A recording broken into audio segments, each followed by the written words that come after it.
Hi artists, it's Mrs. Rhodes explaining our clay storage and where to find your clay supplies. So it's located in the first storage closet where we store our artwork each day. And there are a few shelves that have different supplies. The top shelf you see have my teacher tools and tracers that we use for certain projects. We also have some canvas squares that help our projects not stick to our desks.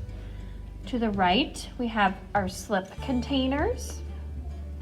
There is one container for each table.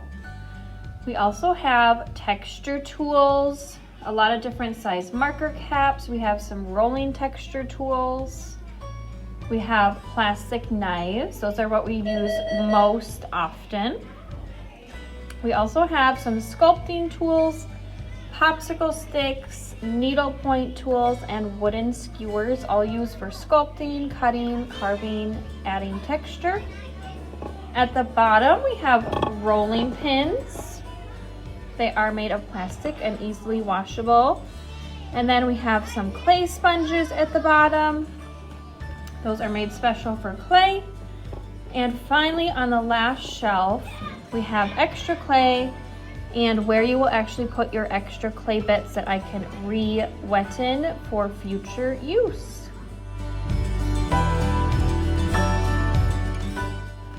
All right, now I would like to talk about cleanup of our clay supplies. So as you can see, a lot of these supplies have old dried clay stuck to them that need to be washed so they're ready for the next student and so they can last a long time. Now, if we have large chunks of clay, these could not go down the drain because they will clog the sink. So what we first need to do is actually scrape the extra clay or rub the extra clay if it's wet off into the garbage. So a green clay tool works great for this, where you just scrub until that dried clay mostly comes off. Then when the large chunks are off, we can go with a rag and we can actually scrub the remaining off. Now your rag should be damp so that it can actually help get off those dry bits. So I've dampened my rag, I've squeezed it out, and now I can rub those bits away until it is clean and ready for the next student. Same thing for our other tools. If there are large chunks, you don't want them going down the drain, you would use a rag to clean those. And with these tools, you want to be a little gentle that you're not bending the metal end. So gentle on the end, and then the rest will clean as normal. Our sculpting texture tools, rolling tools can just be wiped down. These are fine to rinse in the sink.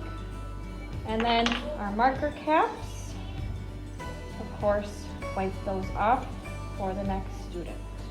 These can be soaked in the sink as long as they don't have large chunks. Our clay sponges, we want to make sure that they're squeezed out before putting back in the basket.